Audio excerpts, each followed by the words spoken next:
जुड़ेगा इंडिया, जीतेगा भारत। इंडिया जो इन्होंने लिख रखा है, इंडिया में कहीं भी भारत की मूल भावना है ही नहीं। प्रधानमंत्री कौन? मैं। इससे पूछो प्रधानमंत्री कौन? मैं। लालू यादव प्रधानमंत्री कौन? मैं। ममता बनर्जी मैं। सिर्फ मैं की राजनीति है इनकी और कुछ नहीं है। भारत कहीं नहीं है इसमें। 2024 में क्लियर कट यही दिख रहा है, ये अलायंस सिर्फ और सिर्फ कुछ ही सीटों पे सिमट के रह जाएगी। जो 60% वोटों का जो सपना है इनका, ये टूट टाट के बिखर के कहीं इतना सा हो जाएगा और मोदी जी लाएंगे 350 प्लस। कोई टक्कर में नहीं है, मोदी जी के सामने कोई नहीं है। वन नेशन वन इलेक्शन की दिक्कत क्या है? 70,000 करोड़ रुपए की बचत हो रही है, देश का बचत हो रहा है 70,000 करोड़। और उसमें हर इलेक्शन में जो है ये इस तरह के झुंझुना बांटते हैं, इस तरह से दल बदलते हैं। तो क्या मोदी जी ने एक मास्टर स्ट्रोक के तहत जो है 5 साल में अगर ये इस तरह से दल बदलना, ये करना, तो कम से कम 5 साल रुका रहेगा ये मामला। ये तो नहीं तो चलता रहता है, कभी लोकसभा के नाम से, कभी ये विधानसभा के नाम से, कभी जो है क्षेत्रीय जो स्थानीय स्वशासन के चुनाव होते हैं। तो क्या लगता है यही कारण होगा? देखिए, सबसे पहले तो मोदी जी ने 5 दिनों का विशेष सत्र बुलाया है। ये सत्र बुलाने के पीछे अब अलग अलग तरह के कयास लगाए जा रहे हैं। वो कयास कुछ भी हो सकता है। उसमें एक पॉइंट ये भी है कि वन नेशन वन इलेक्शन की बात चल रही है, बहुत तेज़ी से चल रही है। लेकिन जहाँ तक मैं समझता हूँ मोदी जी की राजनीति को, मोदी जी को जितना मैं समझता हूँ, मुझे लगता है कि जो ये 2 दिन का इन्होंने मीटिंग किया, इंडिया अलायंस मुंबई में जो मीटिंग किया, उनके जो कुछ पॉइंट्स है जो मीडिया में डिस्कस होने वाले थे, मोदी जी ने एक सिगोपा छोड़ा है कि भाई हम 5 दिन का सत्र ला रहे हैं, तो इस सत्र की चर्चा वही लोग करेंगे जो मीटिंग में थे। अब वही क्वेश्चन मार्क उठा रहे हैं कि भाई ये सत्र क्यों बुला लिया, इतनी ज़रूरत क्या थी देश में, अभी तो विंटर सेशन आने वाला था। तो ये खुद अपनी मीटिंग संघीय ढांचे को प्रहार की बात, तो ये खुद अपनी मीटिंग के मेन पॉइंट्स को भूल करके मोदी जी के सिगुगु के ऊपर दौड़ रहे हैं। ठीक, तो पहला पॉइंट तो ये हो गया कि इनकी न्यूज़ देशवासियों तक पहुँचने वाली ही नहीं है। इन्होंने क्या किया, कोई इंडिया अलायंस को नहीं जान पाएगा, इनका क्या क्रियाकलाप है कुछ नहीं पता चलेगा। अब 5 दिनों का ये जो सत्र है, इसमें क्या हो सकता है? मुझे लगता है कि इसमें वन नेशन वन इलेक्शन का प्रपोजल आ सकता है, इसके ऊपर डिस्कशन हो सकता है। पहले भी होते थे, हाँ, इससे 1965 से पहले भी यही प्रक्रिया थी। तो ये हो सकता है, इसमें कोई बड़ी बात नहीं है। लेकिन कानून बनना काफ़ी बड़ी बात है और कानून बनाने के लिए पूरा एक प्रोसेस है। संसद में वो किस प्रोसेस के थ्रू वो लाया जाएगा, उसके लिए मुझे लगता है समिति गठित कर रखी है, जिनके अध्यक्ष जो है पूर्व राष्ट्रपति रामनाथ कोविंद जी है। तो उन्होंने ये प्रपोजल रखा, उन्होंने अपने कार्यकाल के दौरान में उन्होंने एक विश्लेषण निकाला था कि एक ही बार जो है दोनों ये विधानसभा और लोकसभा के चुनाव एक बार होते, वही अध्यक्ष बने हुए हैं। बिल्कुल, तो वो इस पर अपने स्तर से जो भी काम कर रहे हैं वो ठीक है। लेकिन जहाँ तक कानून है या कानून के पास होने की बात है और उसको लागू करने की बात है, उसमें अभी बहुत सारे इस वाले कानून वन नेशन वन इलेक्शन में बहुत सारे पॉइंट ऐसे हैं जिसको विचार करना है, उसको कैसे उसके ऊपर काम किया जाएगा। हाँ, समिति वो सारा प्रोसेस के थ्रू हो जाएगा और उसमें समय लगेगा। तो मैं नहीं समझता हूँ कि ये कानून एकदम से आएगा और पास हो जाएगा, ऐसा नहीं होने वाला है। रही बात उन 5 दिनों में और मोदी जी क्या नया करने वाला, वो देखने वाली बात होगी। और मुझे लगता है कि जब ये 5 दिनों का सत्र चलेगा, नए संसद भवन का भी जो है उद्घाटन हो सकता है, नए संसद भवन में भी बैठ सकते हैं। वो भी एक पॉइंट है, क्योंकि उस समय 5 दिनों के सत्र में वो गणेश चतुर्थी का वो पर्व है, तो हो सकता है कि मोदी जी उसको उद्घाटन कर, मतलब वो तो हो ही चुका है, बट उसको अपने यूज में उसमें प्रयोग में ले लें उस नए संसद भवन को। तो उसका एक तरह से औपचारिक रूप से उसका उद्घाटन मतलब तो हो ही चुका है, बट उसमें काम काज शुरू कर पाएंगे वो लोग। तो लेकिन 5 दिनों का विशेष सत्र बुलाने के लिए वो कुछ और ऐसी कोई बात है ना जो देश के सामने वो 5 दिनों में ही किसी दिन आ जाएगा, फिर लगेगा देश वालों को मोदी जी ने तो ये कर दिया।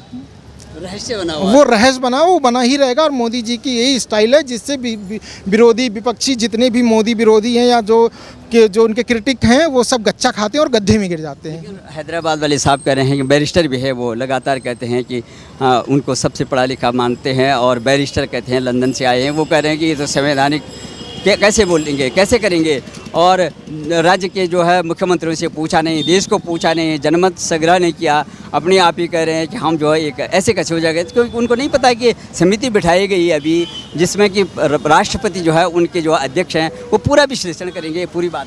देखिए, ये जो हैदराबाद के बैरिस्टर साहब हैं, पहली बात तो बैरिस्टर शब्द अब भारत से गायब हो चुका है, क्योंकि 1947 के बाद से बैरिस्टर शब्द का कोई अस्तित्व नहीं रहा।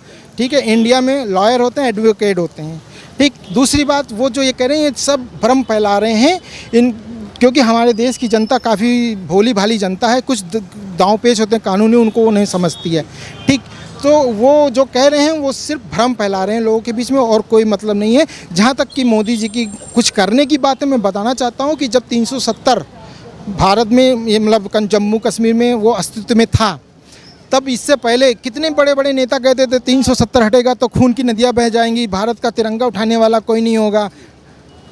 मोदी जी ने उसको कर दिया, कानूनी रूप से वो लीगल भी है। सुप्रीम कोर्ट में आजकल बहस भी चल रही है, सुप्रीम कोर्ट भी बोल रहा है कि भाई वो अस्थाई था तो वो कैसे अस्थाई हो सकता है। संविधान सभा ने उसको अस्थाई घोषित किया है। कुछ हमारे भारत देश के इतने बढ़िया वकील, इतने काबिल वकील, वो जाके उलूल जुलूल बहस कर रहे हैं, इतनी ज़्यादा फ्रस्ट्रेशन है उनके अंदर। तो ये सब बस इनके गांधी की पार्टी तो ये कहते हैं कि हमारी सरकार आएगा हम फिर से लागू करेंगे धारा 370, लेकिन राहुल गांधी स्वयं जो है वहाँ पे पिकनिक मना के आए हैं, स्वतंत्र रूप से घूमे हैं, बाइक में घूमे हैं, डल झील पे जो उन्होंने नौकायन किया है। तो आपको क्या लगता है, एक तरफ ये यार ऐसे स्वतंत्रता से और ऐसे पीसफुल कभी घूम सकते थे क्या कश्मीर में? राहुल गांधी पहली बार इन्होंने ये जाके साबित किया है कि भारत के अंदर, वो भी जम्मू एंड कश्मीर राज्य के अंदर शांति है। इससे पहले वो दिल्ली जाते थे, लंदन जाते थे, यूएसए जाते थे, स्विट्ज़रलैंड जाते थे, वहाँ उनकी पिकनिक होती थी। लेकिन इस बार वो कहाँ गए? जम्मू एंड कश्मीर गए, वो भी परिवार के साथ, मम्मी भी उनकी गई थी, ठीक है। इससे इन्होंने साबित किया कि वहाँ पे बहुत ही सुकून, शांति और सब कुछ चुस्त दुरुस्त है। वहाँ पे किसी भी तरह का कोई भी खतरा नहीं है, और ना कि उनके लिए, पूरे देशवासियों के लिए। कोई भी एक आम आदमी भारत का वहाँ जाके स्वतंत्र रूप से घूम सकता है, टहल सकता है, और अब पूरा जम्मू कश्मीर का कोई भी कोना जाके वो घूम सकता है। वहाँ पे इतनी शांति है।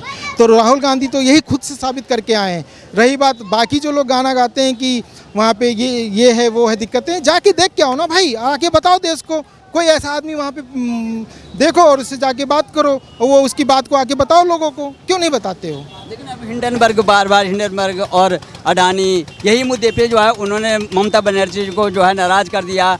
और जब आपने देखा कि पोस्टर जब लगाया उन्होंने, तो अपने आप को सारे जो है 26 दल के नेता बैठे पीछे थे, और सबसे फ्रंट में जो है पोस्टर ऐसे लग रहा था कि सर्वमान्य नेता जो है राहुल गांधी हैं, यही प्रधानमंत्री के उम्मीदवार हैं। यही तो सबसे बड़ी दिक्कत है इन लोगों की।